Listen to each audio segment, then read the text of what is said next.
네, 그리스도가 이끄는 삶 오늘 마지막 시간이 되겠습니다. 우리의 모델 그리스도와 같이라는 제목의 말씀을 나누도록 하겠습니다.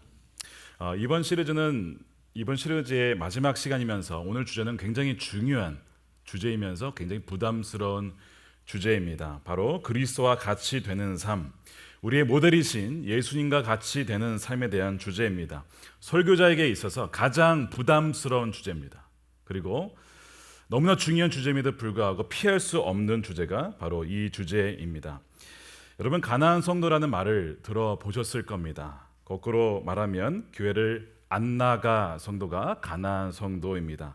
2017년도 한국의 통계에 의하면 이 개신교인 중에서 가나안 성도의 비율이 2012년에 11%였는데 2017년에는 23%로 2배 이상 크게 증가하였습니다. 그 중에서도 가나안 성도를 구성하는 가장 큰 비율의 연령대가 40대 남성이라는 것이 나왔습니다. 무려 33%가 40대 남성입니다. 그 다음에 높은 비율이 20대인데 28%를 차지하고 있습니다. 그들이 왜 교회를 떠났을까를 알아봤을 때 44%가 이런 이유였습니다. 얽매이기 싫고 구속받기 싫어서라는 이유였습니다. 사실 이 가나안 성도라는 이 말은 사실 결코 성경이 말하는 이 그리스도인의 모습은 아닙니다. 그리스도인은 공동체, 즉 교회를 떠나서는 존재할 수가 없기 때문에 그렇습니다. 이스라엘은 신앙 공동체였고 신약의 성경에 나와 있는 이 서신서의 대부분은 교회 공동체, 즉 신앙인들이 모인 곳에 쓰여진 편지이기 때문에 그렇습니다. 이 존 스토트 목사님이 살아있는 교회라는 그 책에서 제1장 교회의 본질에서 이렇게 강력하게 이야기를 합니다. 독자들 가운데 기괴한 변종, 즉 교회에 없는 그리스도인은 아무도 없으리라 믿는다. 신약 성경은 그러한 사람을 전혀 알지 못한다. 교회는 하나님의 영원한 목적의 한 복판에 있기 때문이다. 하나님의 목적은 단지 고립된 개인들을 구원해서 영원히 그 고독된 상태로 영속시키는 것이 아니라 그분의 교회를 세우시는 것, 즉 그분의 영광을 위해 세상으로부터 한 백성들을 불러내시는 것이기 때문에 그렇다라고 썼습니다. 신약 성경에는 교회 없는 그리스도인을 발견할 수가 없습니다. 그런 그리스도인이 존재하지 않기 때문에 그렇습니다. 그렇기 때문에 가나안 성도는 분명 성경에 의하면 다른 종류의 사람임이 분명합니다. 가나안 성도가 된 44%의 이유가 뭐라고요? 얽매이기 싫다, 구속받기 싫다라는 이유를 댔습니다. 세상의 개인주의 영향에 큰 영향을 받은 것이 분명하죠. 예수님이 나를 따르라고 했지만 따르기 싫은 것이고, 예수님이 모이라고 했지만 모이기 싫은 것이고, 말씀을 읽고 묵상하며 기도하며 전도와 선교에 힘쓰라고 했지만 그런 겉면에 싫고 그냥 내가 하고 싶은 대로 내가 편한 방식으로 신앙생활을 하고 싶다는 겁니다. 그래서 교회를 나간 것입니다. 이런 점에서 분명 가나안 성도의 이 트렌드는 분명 옳은 방향은 아님이 분명하죠. 그럼에도 불구하고 교회와 그리스도인들이 이 가나안 성도의 현상에 대해서 주목해야 할 이유가 있습니다. 바로 그들이 나간 나머지 이유들 때문에 그렇습니다. 그러니까 44%는 얽매이기 싫어서 나갔다고 했잖아요. 나머지 35%의 이유들은 무엇이냐면 모두 교회의 부정적인 모습들 때문에 그렇습니다. 통계표를 한번 보여주시기 바랍니다. 가나안 성도가 왜 교회를 이탈했는가? 교회의 부정적인 요인의 첫 번째는 부끄럽게도 목회자들에 대해 좋지 않은 이미지들 때문에 그렇습니다. 그것이 14%를 차지합니다. 목회자들의 간음, 횡령, 폭언과 부정직, 언행이 일치하지 않는 부조리로 인해서 시험에 든 이들이 있다는 것이죠. 그 다음 이유는 교인들이 배타적이고 이기적이기 때문에 그렇다라는 거예요. 그 다음 7%는 교회가 구제와 봉사 등 사회적 역할을 감당하지 못해서이고, 나머지 3%는 헌금에 대한 지나치는 강조 때문에 그렇습니다.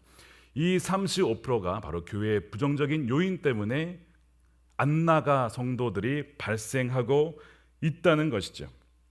교회와 그리스도인들은, 목회자들은 이 이유들에 주목을 해야 합니다.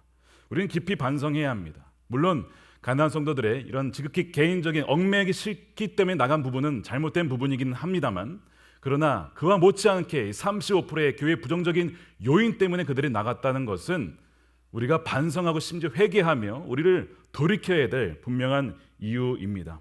왜 그리스도인들이 더 이기적이고 사랑이 없을까? 그들은 궁금해합니다.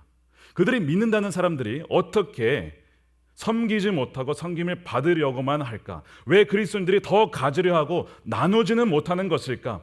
왜 그리스도인들이 섬기지 못하고 계속해서 더 이기적으로만 살아가는 것일까? 통계에 의하면 이 가나안 성도들의 73%는 기독교 입문층 수준의 신앙을 가지고 있다고 합니다. 자, 이 표에 보시면 가나안 성도의 73%가 입문층입니다. 입문층의 정의는 무엇이냐면 나는 하나님을 믿지만 그리스도에 대해서는 잘 모르겠고 내 종교는 아직까지는 큰 내 삶에서 비중을 차지하지 않는다라고 믿는 사람들입니다.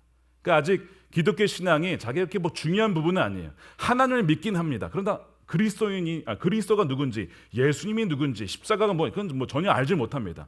다시 말하면 아직 거듭나지 않은 그리스도인이라고 말할 수가 있죠. 그렇기 때문에 이들의 말에는 신빙성이 없고 그들의 말에는 귀 기울일 필요가 없는 것일까? 오히려 반대입니다. 오히려 이들은 그리스도와 같은 자가 누구인지, 그리스도와 같은 삶이 어떠한 삶인지를 볼 권리가 그들에게 있습니다. 그리스도를 닮은 모습은 단지 하나님이 그 백성들에게서 보기 원하는 모습일 뿐만 아니라 세상이 그리스도인들을 통해서 그리스도를 보기를 원한다는 것입니다. 하나님을 알지 못하는 이 세상들이 보기 원하는 모습이 바로 그리스도인들을 통해서 예수님을 보기를 원한다는 것이죠. 그들은 그리스도인들이 그렇게 예수님을 찬양하고 경배하고 손들고 내가 예수님을 믿는다, 내가 교회를 나간다 이렇게 고백은 하지만 정말 그 안에 예수님의 모습을 볼 수 있는가라는 점에서 그들은 퀘스천 마크를 갖고 있는 거예요. 그럼에도 불구하고 이들의 임시적인 결론은, 왜 임시라고 하냐면 이들은 다시 돌아갈 의향이 있어요. 기독교 신앙을 떠날 마음은 별로 없습니다. 그리고 돌아갈 의향도 거의 60% 정도 됩니다. 그러나 그들의 임시적인 결론은 뭐냐면 그리스도인들에게서 그리스도를 발견하기가 어렵다라는 것입니다. 이게 그들의 임시적인 결론입니다. 우리의 고백과 우리의 말과 우리의 행동 사이의 괴리가 크면 클수록, 언행이 불일치되면 될수록 그것이야말로 기독교의 증언을 방해하는 가장 큰 장애물이 된다는 것이죠. 여러분, 이스라엘 백성들이 하나님이 택하신 백성이었잖아요. 왜 세웠죠? 너희가 내가 살아있는 신임을, 내가 진짜 왕 중의 왕이며 신 중의 신인 것을 너희가 증언해야 돼, 이 세상 가운데. 그래서 내가 너를 택한 거야. 이것이 이스라엘 백성들이었어요. 근데 이스라엘 백성들이 한 일이 뭐냐면 하나님을 버리고 바알, 풍요의 신, 물질의 신, 아세라 신, 다른 신들을 섬겼단 말이에요. 다른 민족들이 이스라엘 보면서 이런 생각을 하는 거예요. 야, 너에게는 야훼라는 신이 있는데 왜 우상을 섬기냐? 니네 신이 별론가 보지? 그들이 그런 생각을 하기 시작합니다. 무슨 얘기야? 하나님의 영광을 완전 가려버려요. 하나님이 안 계시구나 하는 것을 선택받은 이스라엘 백성들이 그렇게 말과 삶으로 증언했다는 것입니다. 근데 똑같은 일이 지금 우리 그리스도인들에게도 벌어지고 있는 것이 아닌가. 예수님을 믿는다고 하는 사람들이 그 안에서는 절대 예수님을 발견할 수가 없어요. 그리고 예수님을 믿는다고 하는 사람들이 오히려 다른 우상들을 더 쫓아가요. 돈을 더 좋아하고, 돈을 더 밝히고, 명예를 좋아하고, 권력을 좋아하고, 세상에서 좋다라고 하는 것들은 누구보다 더 앞서서 나가는 모습을 보면서 무슨 생각을 하겠어요? 아, 저들이 믿는 예수는 가짜구나. 예를 들면 삼성전자에 다니는 분이 아이폰을 쓰고 있는 거예요. 야, 너는 삼성전자에서 그렇게 좋은 폰이 나오는데 왜 아이폰을 쓰냐? 뭐 문제 있어? 왜 그래? 이렇게 생각을 하지 않겠냐고요. 똑같은 일을 우리가 하고 있다는 것이죠. 예수님을 따른다고 하는 사람들이 어떻게 우상들을 더 사랑하고 세상에서 좋아하는 것들을 누구보다 더 앞서서 그렇게 하냐 이거죠. 가나안 성도들에게 그들이 교회를 이탈한 이후에 이런 얘기를 했습니다. 그러면 신앙이 더 좋아졌느냐? 교회를 이탈해서 신앙이 더 좋아졌냐라고 했을 때 변화가 없다라고 하는 사람들이 58%입니다. 그 다음에 거의 40%가 신앙을 더 잃어버렸다. 신앙이 더 다운되었다. 이것이 40%예요. 확실하게 더 좋아졌다라고 하는 사람은 4%도 안 됩니다. 대부분이 교회를 이탈하면서 신앙이 더 안 좋아지는 것이죠. 이들에게는 대안이 없어요. 그렇다고 해서 우리가 그 교회로 돌아가느냐고 했을 때 돌아갈 만한 교회와 공동체가 그들에게는 없다는 것입니다. 심지어 내 주변에 내가 신뢰할 만한 그리스도인이 있느냐라고 했을 때 그런 사람들도 찾아보기가 참 어렵다라는 것이 이 가나안 성도들의 이야기예요. 이것이 한국의 현상만이 아니고요. 이민교회도 마찬가지입니다. 이민교회, 이 미국에도요. 교회에 나가지 않는 그리스도인들이 참 많이 있어요. 왜 안 나가냐면 대부분의 이유가 싸우는 교회 때문에, 부도덕한 목회자 때문에, 이기적이고 매몰찬 무관심한 성도들 때문에 상처를 받고 교회를 나간다는 겁니다. 이것이 지금 캔자스리의 이야기예요. 1900년대 초에 인도에서 선교를 하신 스탠리 존스라는 감리교 선교사님이 계십니다. 이분이 인도 선교를 갔는데 그 인도의 원로 철학자, 아주 존경받는 원로 철학자이신 바라다다라는 분을 만났을 때 그가 이런 말을 했다고 합니다. 예수는 이상적이고 훌륭하지만 당신네 그리스도인들은 그분을 닮지 않았습니다. 이런 얘기를 했다는 거예요. 물론 예수님은 성자 이상이라고 말씀을 드렸어요. 예수님은 정말 그분이 말씀하신 대로 내가 곧 하나님이다. 그러니까 하나님이시든지 아니면 미칭왕이든지 아니면 사입의 교주든지 셋 중에 하나지 성자다 이런 캐러거리는 있을 수가 없는데 그럼에도 불구하고 이분의 비판을 우리가 귀담아 들을 필요가 있는 겁니다.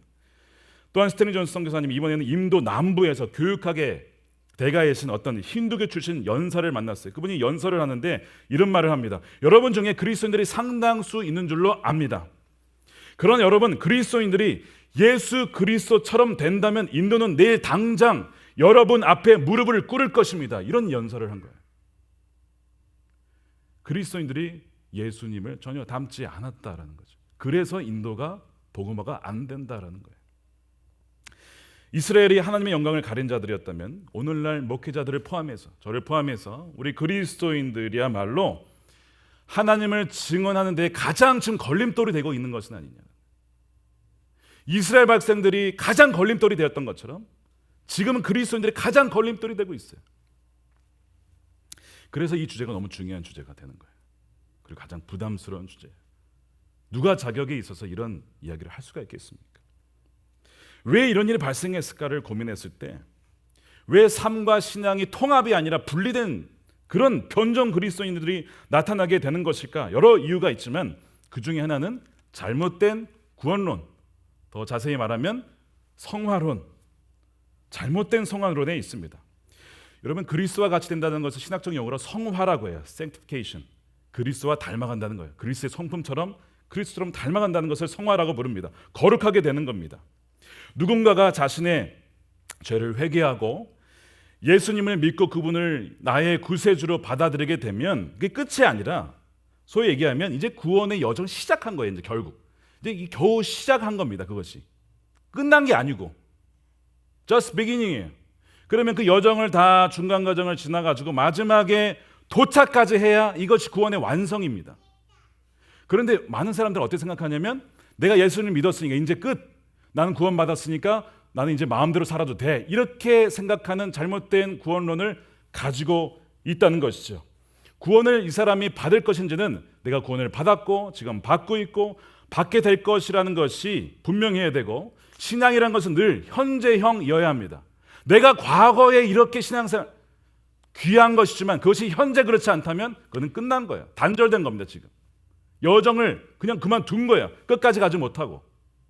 그럼에도 불구하고 자기는 구원받았다라고 확신하는 것, 이것이 잘못된 구원론이라는 것이죠. 여기에 대한 좋은 예가 고린도전서 10장입니다. 거기에 보면 이스라엘 백성들이 하나님의 전적인 택함과 은혜로 애굽에서 탈출했습니다. 홍해가도 갈라지고요, 막 놀라운 막 기적을 보고 경험했어요. 그냥 강제적으로 그냥 나온 거예요. 하나님 끌어낸 거죠. 완전히 구원받은 거죠. 그렇죠? 그 다음에 뭐가 시작됐어요? 구원의 여정이 시작된 거예요. 이제 광야를 통과해야 돼요. 그런데 광야의 여정 속에 이들이 범한 죄가 4가지가 있습니다. 4가지가 뭐냐면 우상 숭배, 그 다음에 음행이란 것은 다른 우상을 섬겼다는 얘기예요. 3번째는 주를 시험한 겁니다. 믿지 못하고 계속 주를 시험하는 거예요. 4번째가 원망, 불평입니다. 이 4가지. 여러분 한 번 이런 거 했다고 하나님이 야, 너 죄 지었으니까 너는 이제 떨어져 나가, 이렇게 하시겠어요? 여러분 읽어보시면 이 백성들이요, 끊임없이 반복적으로 지속적으로 끈질기게 이 죄를 계속 짓는 거예요. 계속. 그러니까 하나님이 너무 막 안타까운 거죠, 이 백성들이. 그러니까 막 몇 번씩이나 이렇게 어떻게 하나 막 멸망시키다가 모세가 중간에 가로채. 하나님이 직접 구원하신 백성들인데 여기서 죽여버리면 다른 백성들이 뭐라고 하시겠습니까? 하나님, 자기 백성들을 죽였다 하지 않겠습니까? 살려주십시오. 모세가 중간에서 계속 하나님을 설득해요. 그래, 내가 용서할게. 근데 하나님의 그 인내가 결국 한계에 다다르게 되고, 고린도서 10장에 보시면 광야에서 이들이 다 죽게 되죠. 갈렙과 여호수아와 광야에서 태어난 세컨드 제너레이션 제외하고는 퍼스트 이민 1세대는 다 죽습니다. 광야에서. 아니 어떻게 죽을 수 있냐고요. 하나님이 직접 구원하셨는데 죽을 수 있다니까요. 저 비기닝이에요. 그냥 여정이 시작된 거. 예수님 믿은 것은 과정을 지나서 마지막까지 가야 되는 거예요. 그럼 마지막에 가서 무슨 일이 벌어질까요? 심판이 있죠. 고린도서 10장 11절 12절에 사도 바울이 그 민수기와 출애굽기 이야기를 하면서, 이야기는 과거에만 있었던 게 아니라 말세를 만난 우리에게 본보기가 되기 위해서 기록됐다. 그래서 이렇게 써 있습니다. 자, 11절 12절 말씀을 함께 읽겠습니다. 시작. 그들에게 일어난 이런 일은 본보기가 되고 또한 말세를 만난 우리를 깨우치기 위하여 기록되었느니라. 그런즉 선줄로 생각한 자는 넘어질까 조심하라. 구원받았다라고 생각한 사람은 떨어져 나갈 수 있을까 봐 조심하라는 거야. You do not fall. 굉장한 경고의 말씀이죠. 말세를 사는 그리스도인들이 저 네 가지 죄, 돈과 권력을 숭배하고 음행에 빠지고 주를 시험하고 원망하고 불평하는 세상 사람들이 그걸 보면, 야, 저게 그리스도인이야? 시험 들겠죠. 하나님도 힘 쉽지 않은데 시험 들겠죠. 믿음이 있는 사람들도 믿음을 잃어버릴 정도로 시험 들지 않겠습니까? 왜 그들이 저런 죄에 빠졌을까? 이스라엘 백성들이 이렇게 믿었다는 거죠. 나는 구원받았으니까 나는 끝까지 구원받을 거야. 하나님 나를 버릴 리가 없지. 하나님 버리지 않으세요. 문제는 우리가 하나님을 떠나는 거예요. 그래서 내가 어떻게 살든 난 구원을 받을 거야 라고 언행 불일치의 삶을 살고도 전혀 개의치 않게 방탕하게 살았던 겁니다. 구원에 대한 하나님의 뜻을 잘못 이해한 것이죠. 하나님의 백성이 하나님과의 관계에 진입했으면 그 말씀들을 살아내고 또한 그 어떤 정말 그 믿음이 있다는 것을 열매로서 검증이 되어야 됨에도 불구하고 그냥 지적인 동의를 내가 구원받았다라고 생각하는 겁니다. 그래서 그 관계 속에 계속 머물러 있어야 함에도 불구하고 그들의 신학에는 이런 개념이 전혀 없었다라는 겁니다. 혹시 우리 가운데서도 그런 잘못된 구원론이 있지는 않느냐는 거예요. 여러분, 세월호 사건 지금도 생각해도 너무나 안타까운 사건이에요. 왜 선장이 배를 버리고 달아날 수 있었을까요? 소위 예수님을 믿는 그리스도인인데 어떻게 죽어가는 그 수백 명의 아이들을 두고 배를 탈출할 수가 있냐고. 선장이 구원파였습니다. 소위 구원파 이단이죠. 구원파는 뭐냐면, 제가 예전에 군생활 할 때 양구에서 구원파를 만난 적이 있어요. 물어보거든요. 구원받은 날을 기억하니? 제가 연도와 월까지는 기억하지만 날짜를 기억을 못하거든요. 날짜가 잘 기억이 안 나요. 구원 못 받았다는 거예요. 날짜를 기억하고 시간 정확하게 기억한 자만이 구원받고 그 사람은 절대 구원을 잃어버리지 않는다는 겁니다. 저는 처음 만났어요, 그 사람을. 나중에 알고 보니까 양구에 구원파가 어마어마하게 들어와 있었던 거예요. 그것이 2001년이었습니다. 근데 이 구원파의 신앙은 뭐냐면, 한번 구원받으면 당신이 무슨 짓을 하는지 아무런 상관이 없어. 어떻게 해서든 하나님이 당신을 구원으로 이끌기 때문에 절대 구원을 잃어버리지 않는다. 이것이 구원파 신앙입니다. 그러니까 선장의 입장에서 내가 이들을 버리고 달아나도, 물론 뭐 약간의 양심의 가책이 있을 수 있겠지만 뭐는 확실한 거예요? 구원은 확실한 거예요. 이게 구원파의 신앙입니다. 그런데 오늘날 우리 개신교회 안에 들어와 있는 구원론도 대개 이와 크게 다르지 않다는 거예요. 플로신학교의 세계적인 신학학자죠. 김세윤 교수님이 칭의와 성화라는 책에서 구원파와 같은 구원론에 대해서 한탄하며 이런 글을 쓰셨습니다. 제가 한번 읽어볼게요. 한국교회에서 흔히 듣는 복음은 우리는 은혜로 믿음으로 이미 의인이라 칭함을 받았고 그것은 최후의 심판 때에 확인되게 되어 있다. 그러니 그냥 구원의 확신을 가지고 살면 된다. 이것은 보통 그러니 아무렇게나 살아도 된다는 결론을 함축합니다. 그런데 이것이 무엇입니까? 이것이 구원파적 복음입니다. 그런데 구원파를 이단이라고 부르는 대다수의 한국교회도 사실상 이런 복음을 선포하고 있습니다. 그러므로 나는 이제 아무렇게나 살아도 나의 구원은 확실하다라고 설명을 합니다. 이렇게 되면 윤리가 나올 리가 없습니다. 그래서 오늘날 윤리와 분리된 신앙, 구원의 확신을 가르치고 있는 한국교회의 비극을 낳게 된 것입니다. 의로운 삶을 살아내지 않고 검증되지 않아도 의인이라고 자처하며 구원의 확신만 가지고 있으면 된다라고 가르치는 한국교회의 비극입니다. 이것은 칭의론의 관계론적 의미와 종말론적인 유보를 간과한 부분적이고 왜곡된 복음을 선포한 데서 오는 비극입니다. 그리스도와 같은 그리스도인들을 보기 어려운 이유 중에 하나는 바로 이런 구원파적인 잘못된 구원론 때문이라는 것이죠. 우리 모두는 마지막까지 가봐야 돼요.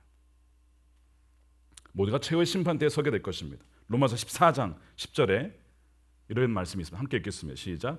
내가 어찌하여 내 형제를 비판하느냐, 어찌하여 내 형제를 업신 여기느냐, 우리가 다 하나님의 심판대 앞에 서리라. 그리스도인들을 포함해서 모두가 다, 믿지 않는 사람 모두가 다 심판대 앞에 섭니다. 구원의 첫 열매를 맺은 사람이 마지막까지 정말 그것을 맺었는가, 그 믿음이 정말 진짜냐라는 것에 대한 심판은 마지막에 이루어지는 거예요. 고린도후서 5장 10절입니다. 이것도 함께 읽겠습니다. 시작. 이는 우리가 다 반드시 그리스도의 심판대 앞에 나타나게 되어 각각 선악간에 그 몸으로 행한 것을 따라 받으려 함이니라.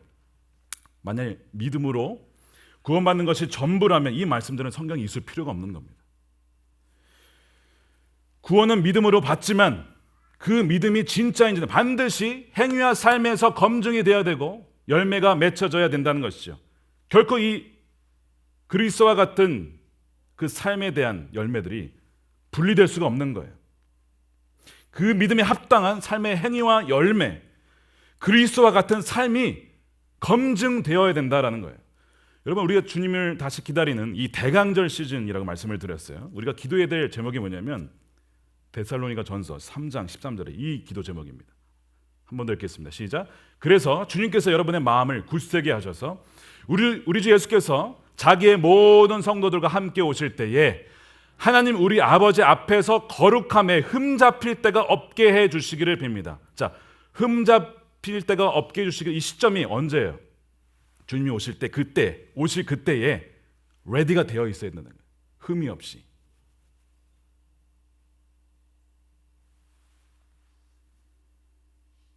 이런 말씀이 너무 많아요.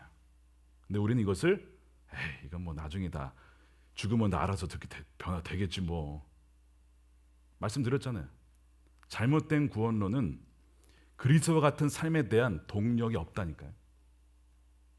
그거를 뭐로 생각해요? 하나의 옵션. 해도 되고 안 해도 되고, 있으면 좋고 없으면 좀 부족한, 뭐 그 정도. 잘못된 구원론입니다. 오늘 말씀의 성경은 우리들에게 새 사람을 입으라, 세 번째 성경은 새 사람을 입으라고 되어 있고 분명히 새 사람을 입었다고 되어 있는데 그 새 사람은 누굴까요? 예수 그리스도입니다. 그분을 입으라는 거예요. 10절에 이는 자기를 창조하신 이의 형상을 따라, 그 모습을 따라 지식에까지 새롭게 하심을 입은 자니라. 그러면서 become like him, 그와 같이 새 사람을 입으라는 겁니다. 이것은 옵션이 아니라는 거예요. 명령입니다. 하나님의 명령입니다.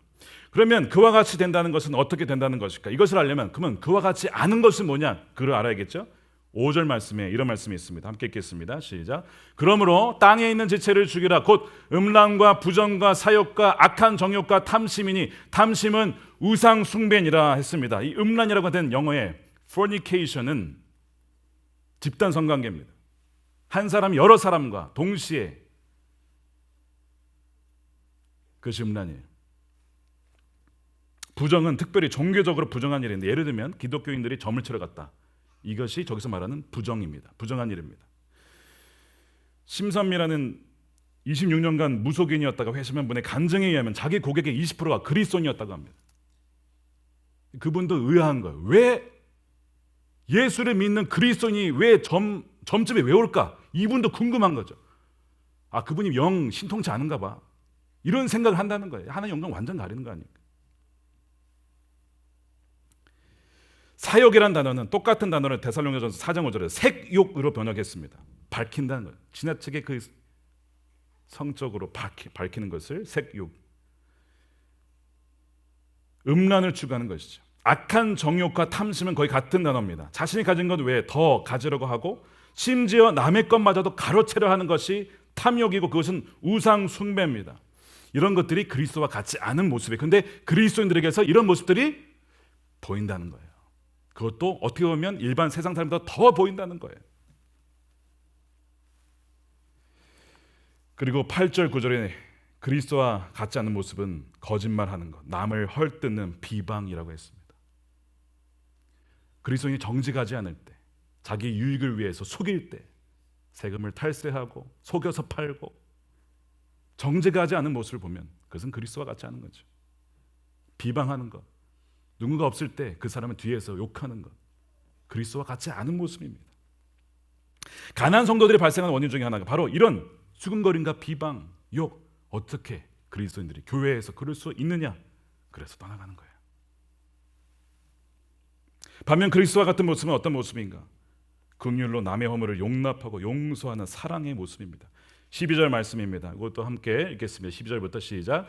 그러므로 너희는 하나님이 택하사 거룩하고 사랑받는 자처럼 긍휼과 자비와 겸손과 온유와 오래 참음을 옷 입고 누가 누구에게 불만이 있거든 서로 용납하고 피차 용서하되 주께서 너희를 용서하신 것 같이 너희도 그리하고 이 모든 것 위에 사랑을 더하라. 이는 온전하게 매는 띠니라. 이것이 그리스도와 같은 모습이에요.